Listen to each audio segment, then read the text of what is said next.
Page 502, Chapter 19, The Zeks as a Nation, an ethnographical essay by Vanich.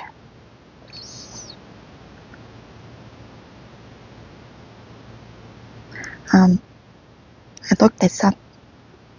Vanich is the name of a character in if I'm understanding correctly, in a story called Kangaroo about a guy who gets arrested by the KGB and goes through this insane process, this maddening process. So,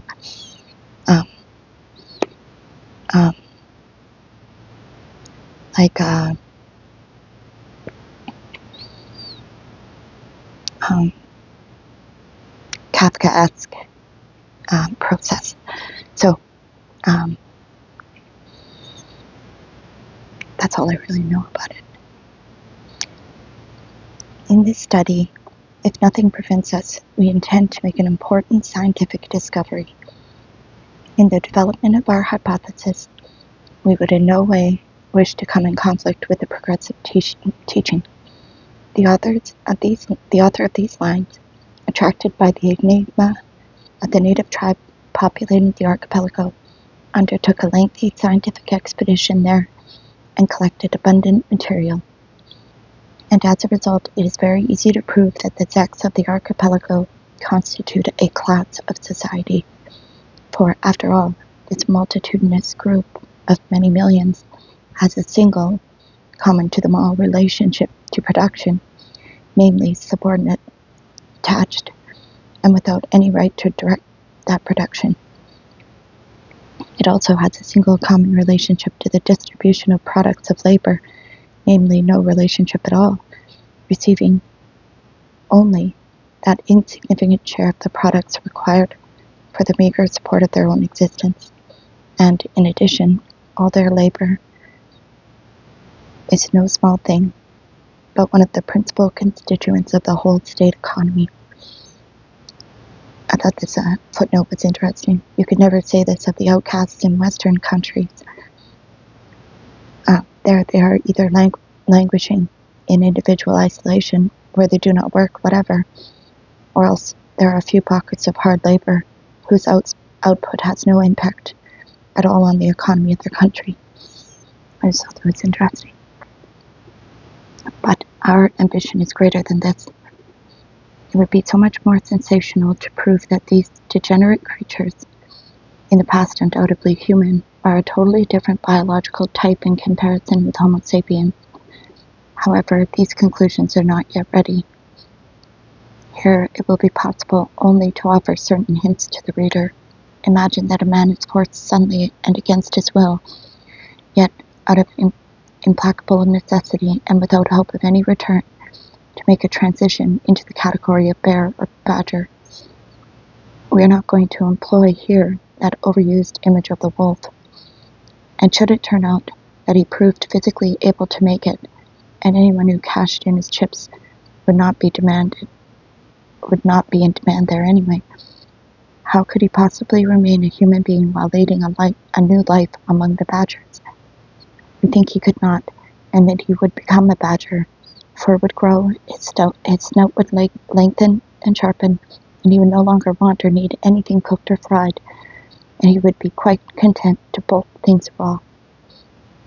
Picture to yourself that the island environment differs so sharply from the normal human one, and so cruelly confronts a man with the choice of immediate adaptation or immediate death, that it grinds and masticates his character much more thoroughly than could a foreign national or a foreign social environment. And the only thing it can be compared with is a transmutation into the animal world. But we will postpone this until our next work. Here we will set ourselves only the limited task of proving that the Zeks constitute a special separate nation.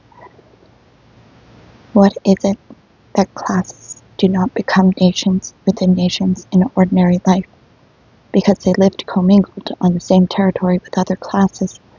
They encounter them on the streets, in stores, on trains and steamers, at theaters and places of entertainment, and they converge and exchange ideas by voice and through the printed word. The Zeks, on the contrary, live totally isolated on their islands, and their life passes in communication solely with one another. The free employers, their chiefs, they, in the majority, do not even see, and when they do, they hear nothing of them except orders and oaths. Their ostracism is made all the more profound by the fact that the majority of them have no clear possibility of ever abandoning this state before death. In other words, of making their way out and up into another higher classes of society. Who among us did not learn by heart back in secondary school that the one and only scientific definition of a nation given by Comrade Stalin, namely, a nation is a historically formed community of people, but one neither racial nor tribal, possessing a common territory, a common language, and a commonly shared economic life, a community of psychological outlook, which is manifested in a community of culture? Well, now, the natives of the archipelago satisfy all these requirements completely, and even more too.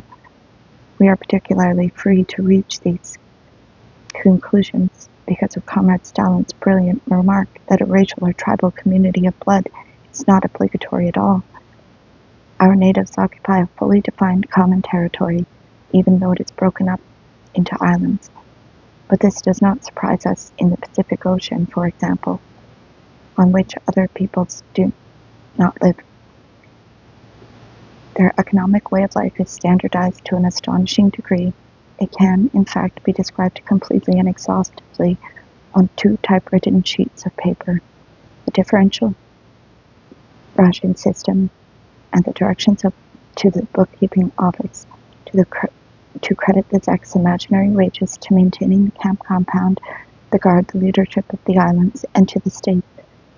If one includes in the economy also the tenor of their daily way of life, then it is uniform on all the islands to such a great degree, like nowhere else, that Zeks who have been moved from one island to another are never surprised, do not ask silly questions, and at once set about their affairs flawlessly from the very first.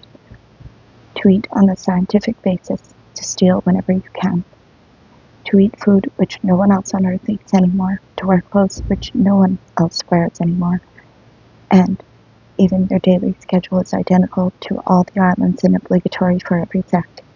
Now what ethnographer is able to point to any other nation, all of whose members have uniform daily schedules and uniform food and clothing? What is comprehended under the heading of community of culture in the scientific definition of nations? This has been inadequately spelled out for us. We cannot require of the Zeks any unity of signs or bell letters, for the simple reason that they have no written language. But then, this is also the case with most other island natives, in the majority of cases for lack specifically of culture, but among the Zeks, because of superfluity of censorship. At the same time, we hope to be able to demonstrate amply in our essay, The Zeks Community of Psychology, the uniformity of their day-to-day conduct, even the uniformity of their philosophical views, of which other peoples could only dream, and which is not provided for the scientific definition of nations. It is, in particular, their clearly expressed national character that is immediately noted by the scholarly student of the Zeks. They have their own folklore and their own hero images. Finally, they are tightly united by one more corner of culture, indissolubly linked with language, and which can be described only approximately by the pale term materschina, mother cursing, from the Latin mater. This is that special form of expressing the emotions, which is even more important than all the rest of their language, because it permits the Zeks to communicate with one another in a more energetic and briefer form than that provided by the usual linguistic means. The permanent psychological state of the Zeks finds its best release and most accurate expression precisely in its highly organized mother cursing. And therefore all the rest of their language seems to recede into the background. But in this too we can observe, from Kolyma to Moldavia, the surprising similarity of expressions representing one and the same linguistic logic. Without special study, the language of the natives of the archipelago is quite as incomprehensible to the outsider as any foreign language. Well now, how, for example, would the reader understand such expressions as these? Skin rag, I'm still clicking. Give a glimmer about something. To pick it off a lamppost. Crook with crook and suckers out. Everything said permits us to affirm boldly that the native condition of the archipelago, in the archipelago, is a special national condition in which the former nationality of a human being is extinguished. We can foresee an objection. They will ask us.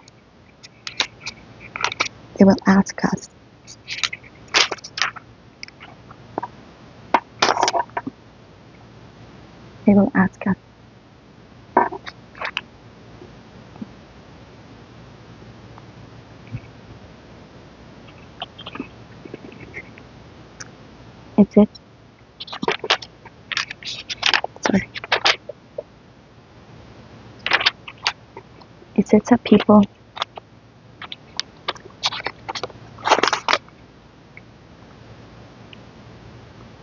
They will ask us, is it a people if its ranks are not replenished by the usual method of childbearing? Incidentally, in the one and only scientific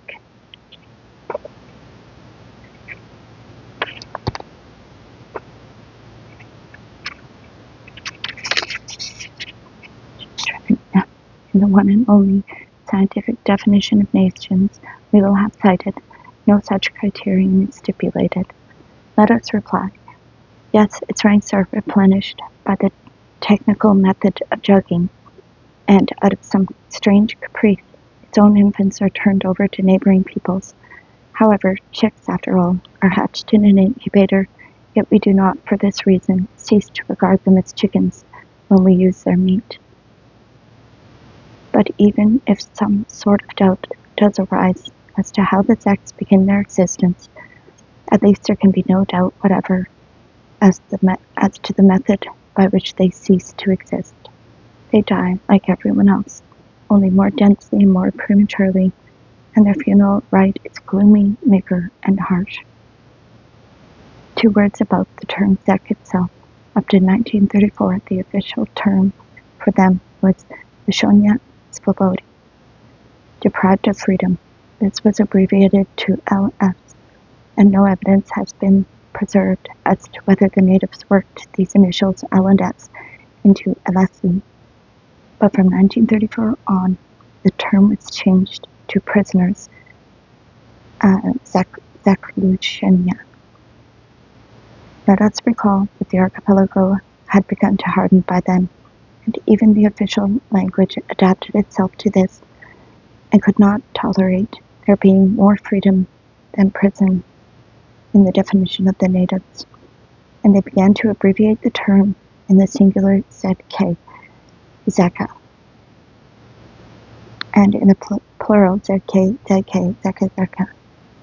And this was pronounced very often by the natives' guardians and was heard by all, and all become accustomed to it. But this bureaucratic word could not be declined, either by case or by number. It was a worthy offspring of the dead and illiterate epoch. The living ear of the alert natives could not reconcile itself to the situation, and in a spirit of mockery, on various islands and various localities, they began to adapt it for themselves. In some places they said Zakar Kuzmich, or in Norilsk, Zapolyarnya, Kosmovoltsy, Arctic Komsomols, and in others, for instance, Karelia. They tended towards that which was most correct etymology, and in other words, for instance, Inta, they preferred Zik. What I heard was Zek, and in all such instances, the new word that's brought to life was declined by both by number and by case.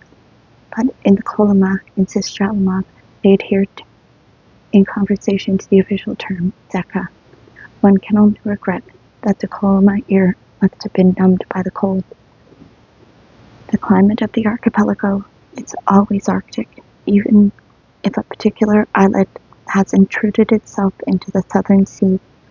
The climate of the archipelago is 12 months of winter, the rest summer.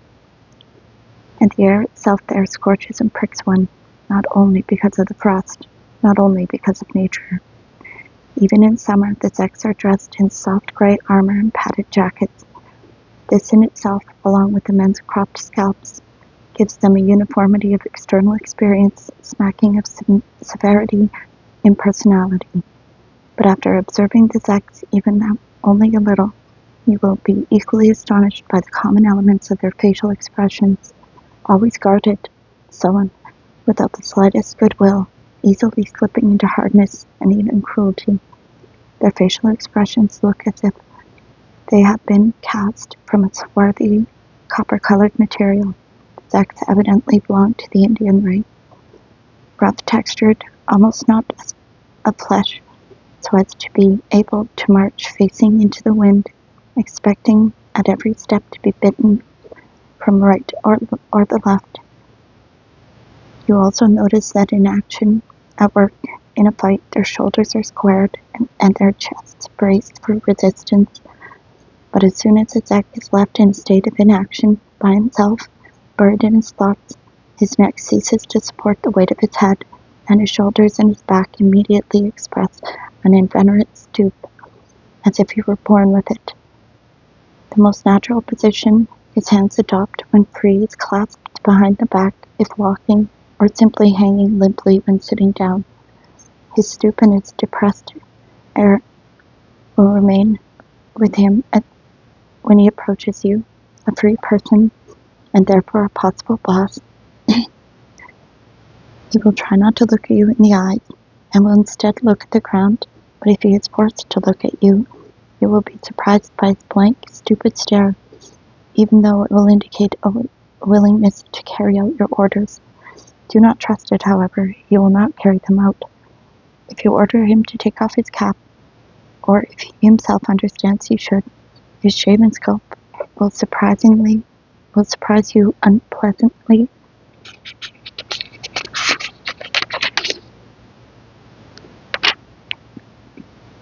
Anthropologically, with its bumps, hollows, and asymmetry of a clearly degenerate type. In conversation with you, he will be laconic, speaking without expression, either monotonously and dully, or else with servility, if it is necessary for you to ask for something. But if you somehow happen invisibly to overhear the natives when they are talking with one another, you will probably remember forever their special manner of speech, as if pushing the sounds out, maliciously mocking, brisk, and never heartfelt. So it is rooted in the natives that even when a man native is left alone with a woman native, which incidentally is strictly prohibited by the archipelago laws, it is impossible to imagine he's ridding himself of that manner of speech. In all probability, he expresses himself to her in a pushy, peremptory sort of way, for it is quite impossible to imagine a Zek speaking tender words. But it is also impossible not to recognize the great energetic force of the Zeks language. In part, this is because it is free of all kinds of superfluous expressions, of introductory phrases such as "pardon me" or "please," or "if you do not object," and also from superfluous pronouns and interjections. Speech of the Zek moves straight to its goal, just as he himself pushes into the Arctic wind.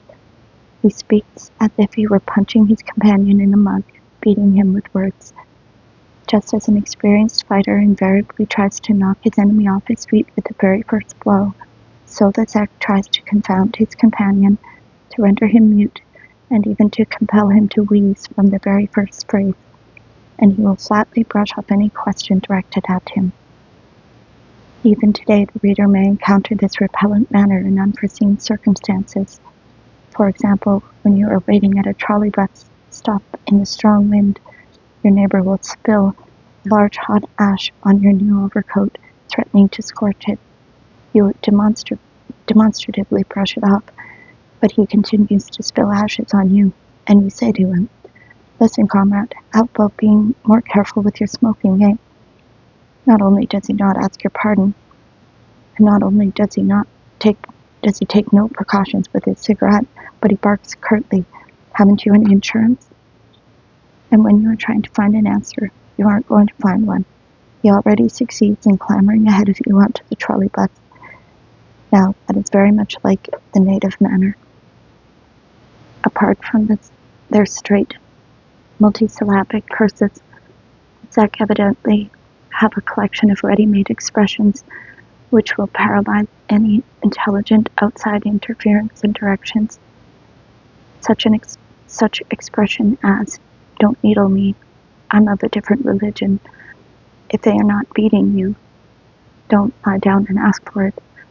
Here in the brackets, we have to use a substitute for another obscene word, from which the second verb is in the phrase also immediately acquires a quite indecent sense.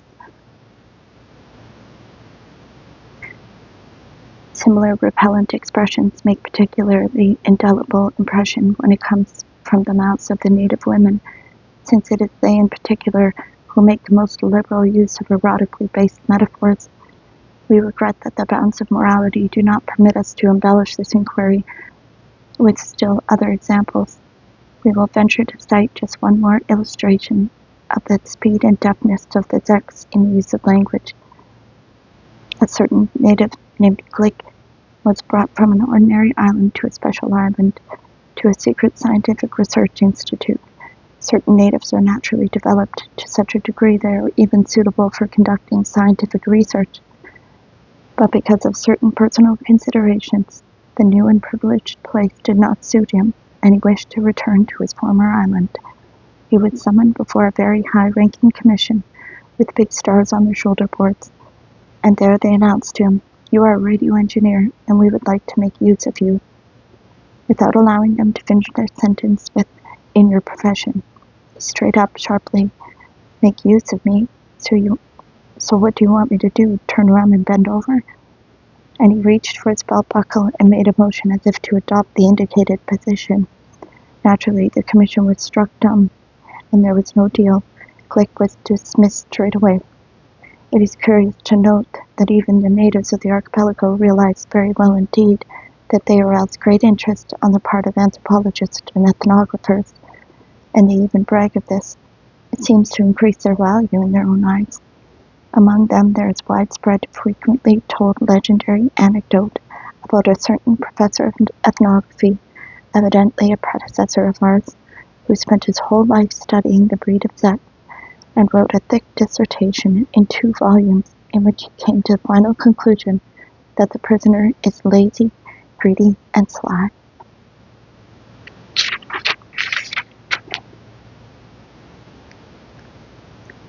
At this juncture of the story, both the storyteller and his listeners laugh complacently, as though admitting themselves from the sideline, but soon after, apparently, they judge the professor himself. This is a very unhappy ending, but since no one is imprisoned in our country unless guilty, then there must have been something to it. Then, after jostling his way through the transit prisons, and when he himself became the last lager on general work, the professor came to understand his error, and to realize that in actual fact the convict is rowdy, crafty, and transparent. And this is an extremely apt description, and once again, one that is somehow flattering, and they all laugh once again. We have already said that the Zeks have no written language, but through the personal example of the veteran islanders, in oral tradition and in folklore, the entire code of correct Zek conduct has been elaborated and is transmitted to newcomers. Basic precepts relating to their work, to their employers, to to those around them and to themselves. All this code, taken as a whole, is imprinted on and exemplified in the moral structure of the native, and produces what we can call the Zek national type. The imprint of this affiliation is driven deep inside the human being once and for all. Many years later, if he turns up outside the archipelago, the first thing you will recognize in the human being is the Zek, and only secondarily the Russian, Tatar, or Pole. In the rest of our exposition, we will try to examine here, trait by trait, in complex detail, the constituents of the folk character, the life psychology, and the normative ethics of the nation of Zeks.